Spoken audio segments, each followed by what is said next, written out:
Hey folks, this is Vince with Dad's Gaming Addiction, and today we're going to quickly check out Deep Rock Galactic Survivor. This is a game that you can currently find on Steam's Early Access program for about $10 or so. When I stress Early Access, that means everything that you're about to see here is subject to change.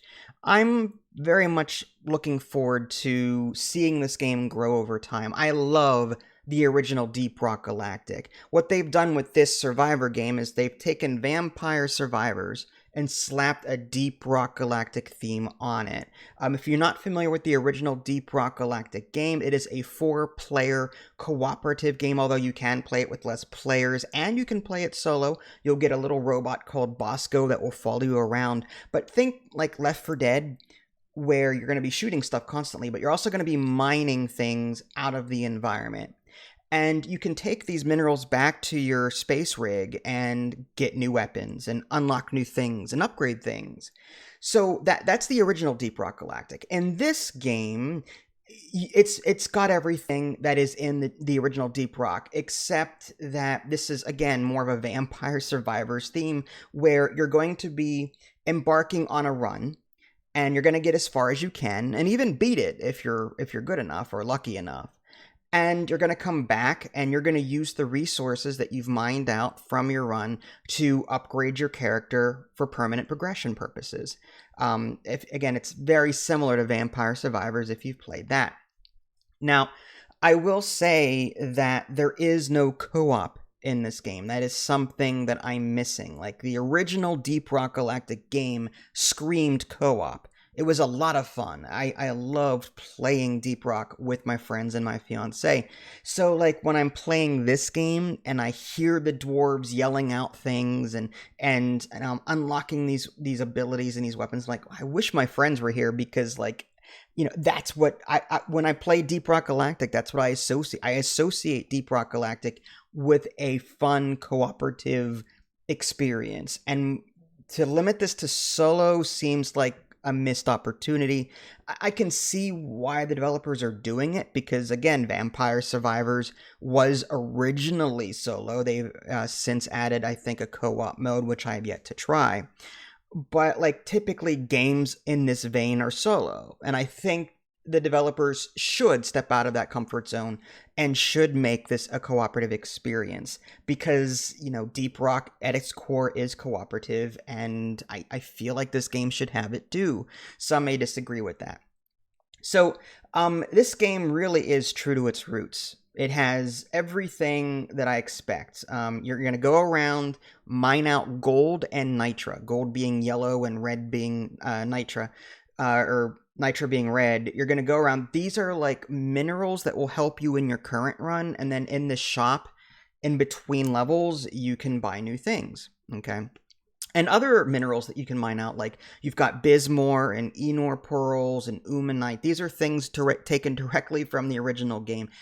They serve as permanent progression resources that you can use to upgrade your character in between runs. So I love that. And even like when the dwarves taunt or call out something, you know, it's true to... They've taken voice lines directly from the original game. The weapons, when you unlock them, there's a Zukov, like, submachine gun. There's the M1000 scout rifle. Speaking of scout, you start with just the scout class unlocked, and then you unlock the other 3 classes over time: the gunner, the engineer, and the driller. You unlock those over time as you play. So expect a lot of grindiness coming out of this game.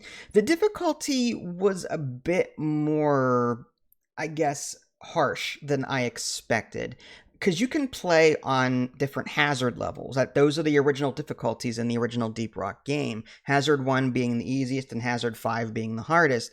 When I played Hazard 1, which was all I had access to in this game, I barely made it past the first level. A run is 5 levels, okay? And each level, there's a bar filling up along the top of the screen, and, like, swarms will come out, then finally the boss encounter, and then you have to kill the boss and then get out of there in 30 seconds, which I think is too short, by the way. That's ridiculous. Trying to get around all of the enemies on your screen to an escape pod in 30 seconds, I feel like that's too harsh. Again, that brings me back to the whole difficulty thing.